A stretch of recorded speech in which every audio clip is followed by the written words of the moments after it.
oleh Tuhan Yesus Kristus. Yesus juga dinamis menggunakan perumpamaan atau ilustrasi. Perumpamaan atau ilustrasi adalah penggambaran tentang sesuatu hal yang abstrak menjadi konkret. Perumpamaan atau ilustrasi itu adalah pendekatan bagaimana firman Tuhan yang bersifat konsepsional atau teori itu mudah dipraktekkan, mudah dilakukan, mudah diimplementasikan. Kita lihat contohnya misalkan Bapak Ibu, waktu Yesus mempergunakan banyak perumpamaan di dalam menyampaikan gagasan, pemikiran, ajaran kepada para murid. Perumpamaan adalah bentuk yang paling terkenal dari ciri ajaran Tuhan Yesus yang sangat kreatif. Markus mencatat, Yesus mengajar banyak hal dalam bentuk perumpamaan kepada mereka. Hal itu dicatat oleh Markus 4 ayat yang kedua. 35% dari ajaran Yesus Bible yang dikasih oleh Tuhan Yesus Kristus. Iya, 35%. Keempat Injil. Matius, Markus, Lukas, Yohanes. Banyak perumpamaan dipakai oleh Yesus di sana. Apa motif, apa tujuan Yesus sehingga Yesus repot-repot mempergunakan perumpamaan atau ilustrasi atau penggambaran? Tujuannya tentu baik. Yang pertama, motif atau tujuan Yesus mempergunakan banyak ilustrasi atau perumpamaan atau penggambaran itu. Karena pada saat itu, Yesus masih mayoritas berhadap-hadapan dengan orang-orang Farisi ahli Taurat yang tidak suka dengan ajaran Yesus. Maka perumpamaan itu sering dipakai oleh Yesus pada zaman itu untuk menyembunyikan ajarannya dari orang-orang yang tidak suka, dari orang-orang yang menentang Yesus. Maka dia memakai perumpamaannya supaya orang luar tidak paham, yang orang luar tadi adalah orang-orang tidak setuju kan, tapi pesannya bisa tetap ditangkap oleh para murid. Kita ambil contoh Markus pasal 4 ayat 10 sampai dengan 12. Lalu artinya Markus pasal 4 ayat 10 sampai 12 itu terlihat di dalam ayat yang ke-15 dan juga sampai ayat yang ke-20. Di mana Markus pasal 4 ayat 10 sampai 12 dan juga 15 sampai 20 menjelaskan 4 respon orang dalam mendengar firman Tuhan. 4 respon. Dan keempat, dan tipe 4 respon ini masih ada sampai hari ini di tengah-tengah jemaat. Di tengah-tengah kehidupan orang Kristen. Nah, mari kita lihat. Di sana dikatakan, Bapak Ibu, dalam Markus pasal 4 tadi, ayat 10 sampai 12 dan juga 15 sampai dengan 20. Orang-orang yang di pinggir jalan adalah tempat firman itu ditaburkan. Mereka itu adalah mereka yang mendengar firman, lalu datanglah iblis dan mendengarkan firman yang baru ditaburkan itu, ditaburkan di dalam mereka. Ini adalah kelompok orang yang hanya menjadikan firman itu sebagai informasi biasa saja. Nggak ada bedanya seperti kita nonton berita. Nggak ada bedanya firman Tuhan itu seperti kita nonton sinetron atau nonton film. Dan banyak tipe jemaat-jemaat seperti ini, Bapak. Datang ke gereja itu hanya mau apa dapat informasi apa ya, kabar apa ya hari ini dari Tuhan. Maka untuk itulah seringkali ada sebagian orang Kristen mengatakan, ya, tolong sampaikan salam saya sama Tuhan Yesus ya, gitu. Karena dia bilang, nanti juga saya bisa dapat informasi kok dari hamba Tuhan yang lain lewat YouTube kata. Maka orang malas ke gereja, sehingga dia katakan, tolong titip salam saya kepada Tuhan Yesus ya. Bayangin Bapak Ibu kalau Tuhan Yesus juga sampaikan hal yang sama kepada orang yang datang ke gereja. Tolong titip salam saya kepada saudaramu yang tidak datang ke gereja hari ini, bahwa saya sudah cukup sampai di sini memberikan dia nafas hidup ya. Ini tipe pertama. Tipe yang kedua. Demikian juga yang ditabur di tanah yang berbatu-batu ialah orang-orang yang mendengarkan firman itu dan segera menerimanya dengan gembira. Tetapi mereka tidak berakar dan tahan sebentar saja. Apabila kemudian datang penindasan atau penganiayaan karena firman itu, mereka segera murtad. Kelompok yang kedua atau respon yang kedua adalah tipe orang Kristen yang tidak sungguh-sungguh bertobat. mengimani, menghidupi firman. Banyak tiga orang Kristen begini. Datang sih ke gereja. Tiap minggu. Tapi firman Tuhan itu tidak pernah membuat dia bertobat. Firman Tuhan itu tidak pernah membuat dia berubah. Maka apa yang terjadi? Murtad. Kelompok yang kedua. Yang ini juga kita lihat hari-hari ini di kalangan orang-orang Kristen yang murtad itu kan. Kelompok yang ketiga. Respon ketiga. Dan yang lain ialah yang ditaburkan di tengah semak duri. Itulah yang mendengar firman itu lalu kekhawatiran dunia ini dan tipu daya kekayaan dan keinginan-keinginan akan hal yang lain. Masuklah menghimpit firman itu sehingga tidak berubah. Tipe yang ketiga ini Bapak Ibu. Tidak mau mengimani. Tidak mau menghidupi firman itu. Sehingga waktu kekhawatiran karena ekonomi, sakit penyakit, usaha, bisnis, keuangan terganggu, mulai imannya hilang. Banyak juga tipe orang Kristen begini di gereja.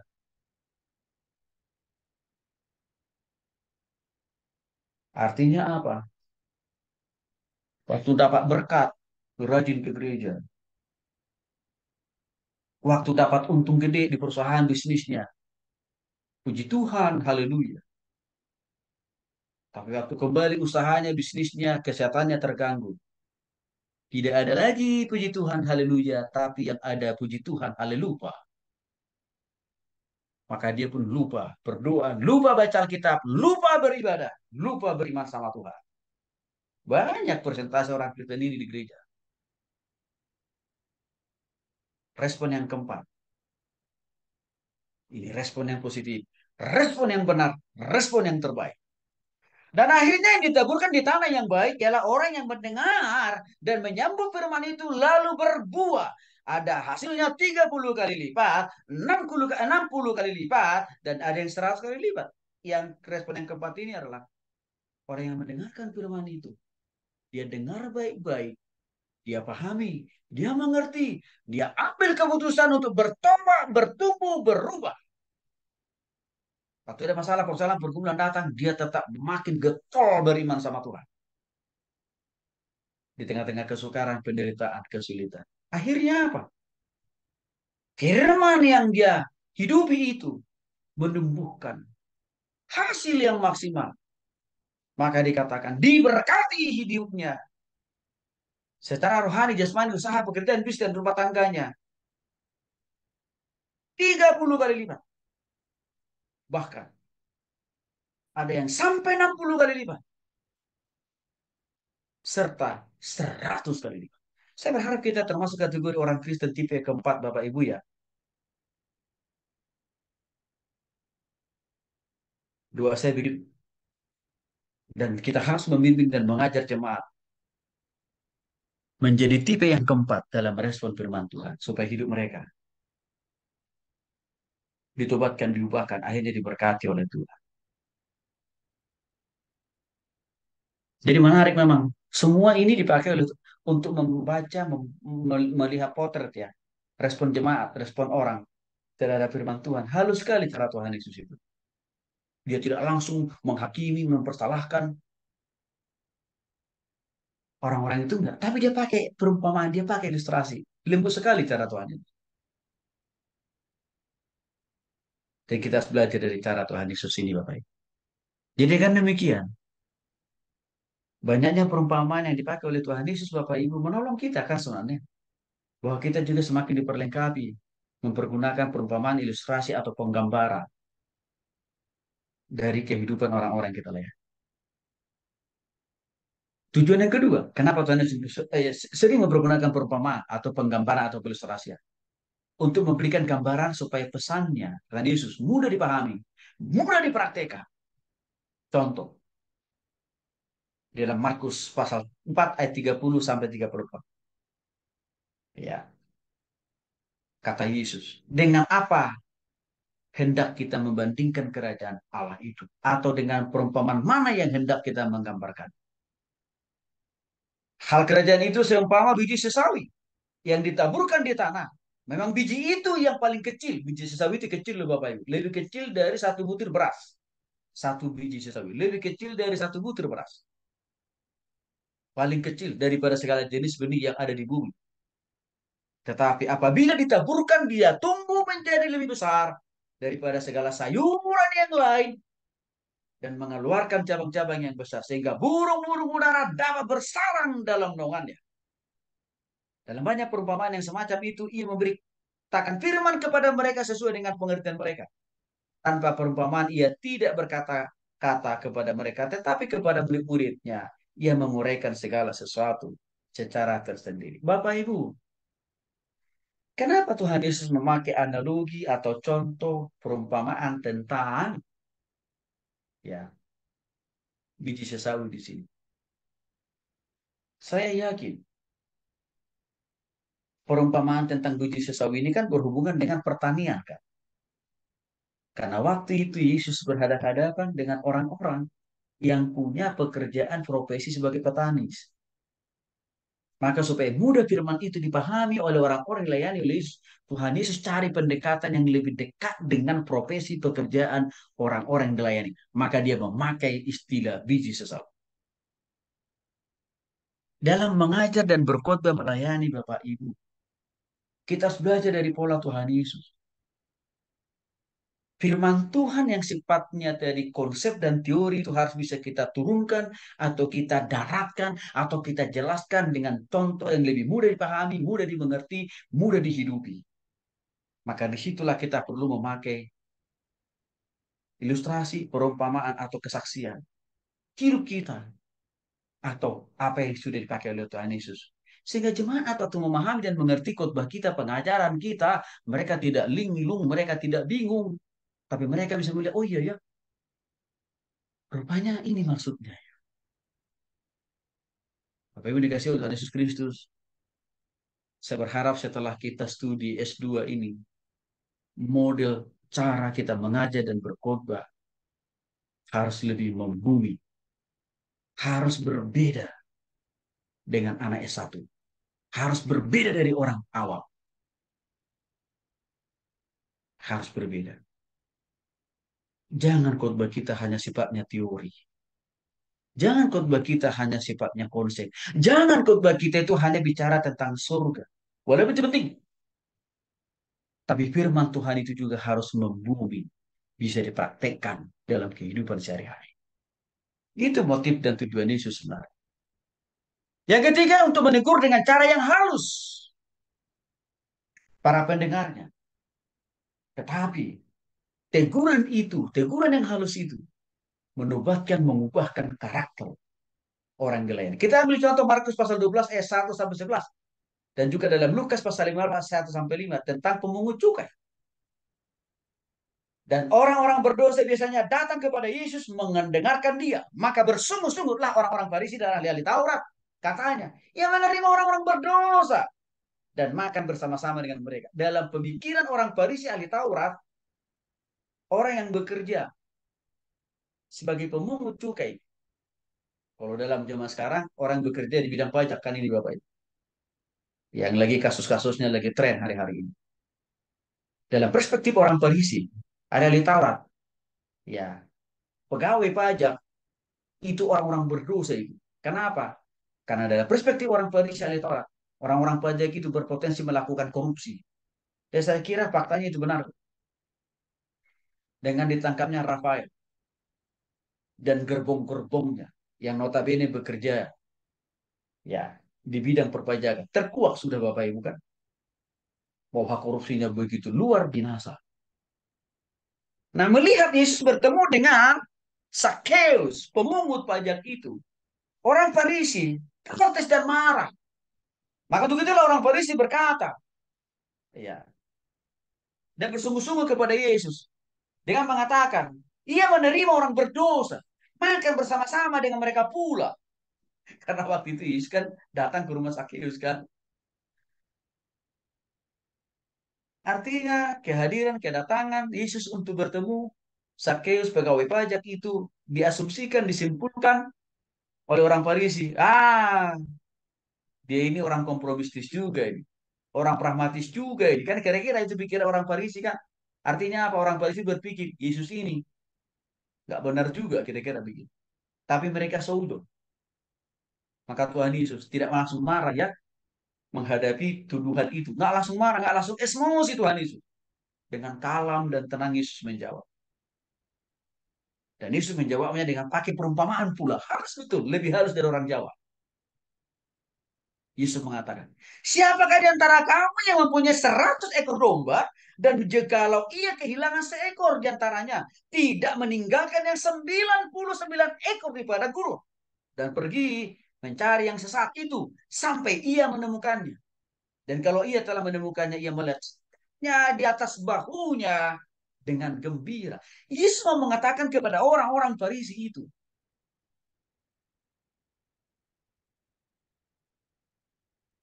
kalau ada ya 99%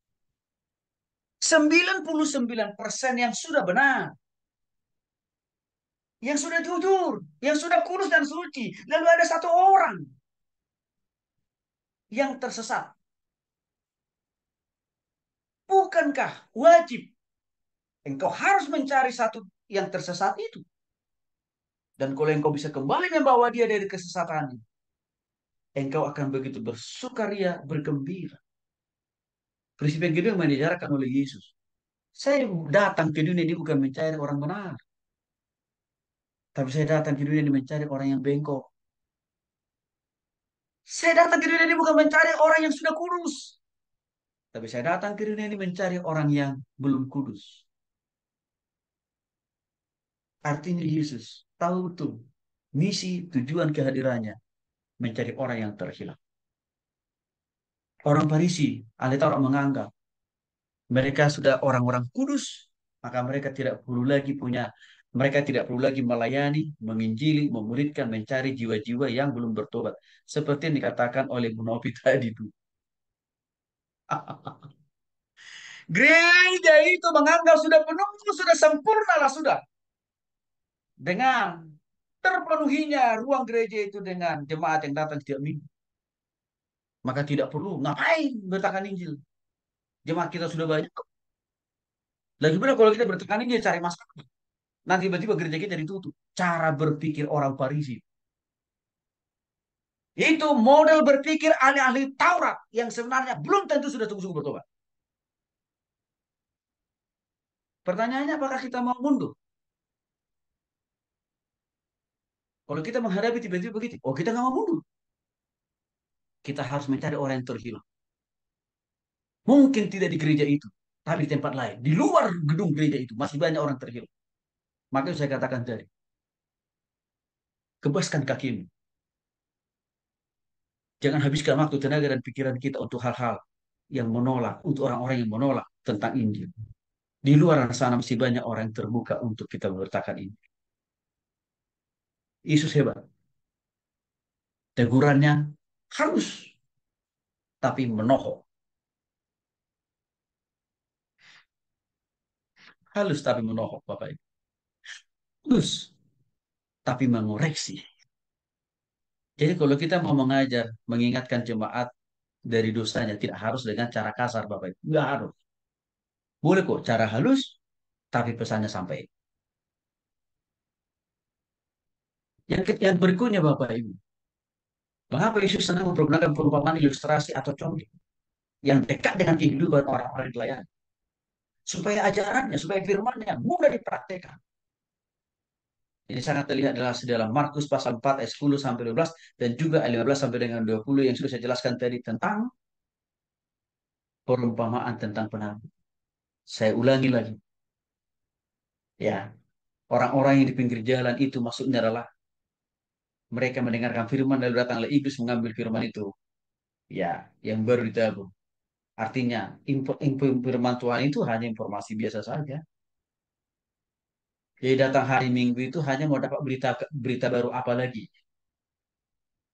Berita hanya mendapatkan informasi terupdate. Itu aja motivasinya.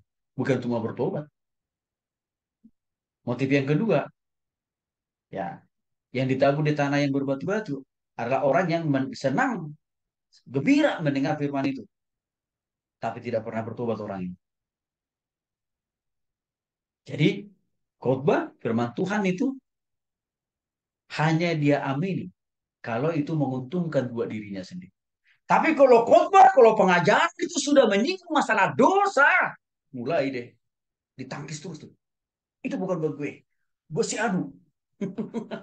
Gitu kan Bapak Ibu. Maka biasanya, iya,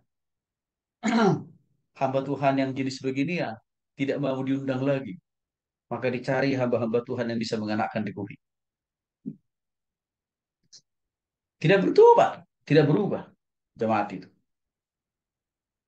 Ya, kadang-kadang ada juga pendeta, sebagian hamba Tuhan yang merendahkan derajat panggilannya hanya memenuhi keinginan jemaat. Sehingga khutbahnya hanya sekedar apa Bapak Ibu? Hanya mengenakan di kuping, tapi tidak menobatkan. Maka cenderung khotbah pengajarannya itu tidak beda seperti apa yang dilakukan oleh stand up comedy. Ya, dan itu kita lihat dengan jelas di dalam khotbah atau pengajaran-pengajaran di gereja atau juga di YouTube Bapak Ibu. Kelihatan banget. Dan memang pengikutnya lebih banyak. Nggak apa-apa. Kita nggak usah terpengaruh dengan itu Bapak Ibu. Nah, respon yang keempat, yang ketiga, yang ditabur di tengah-tengah semak duri. Artinya, yang mendengarkan firman itu, lalu kekhawatiran dunia ini dan tipu daya kekayaan, keinginan-keinginan akan hal yang lain. Masuklah menghamba firman itu, sehingga tidak berbuat. Artinya, orang itu hanya menjadikan firman Tuhan itu ya enak didengar, tapi tidak dilakukan. Jadi makanya sekarang ada sebagian oknum hamba Tuhan tidak lagi menjadikan firman Tuhan itu menjadi dasar pengajaran, menjadi dasar khotbahnya Bapak Ibu. Tapi menjadikan apa? Informasi duniawi. Maka sering sebagian oknum hamba Tuhan menjadikan khotbah itu semacam eh, motivator. Ya, jadi hamba Tuhan ada sebagian hamba Tuhan sekarang ini menjadikan dirinya hanya sebagai motivator aja, bukan untuk mengubahkan orang. Motivator saja, hanya memberikan janji-janji palsu, dan itu banyak kita dengar. Tapi saya berharap Bapak Ibu kita tidak masuk dalam kategori itu ya.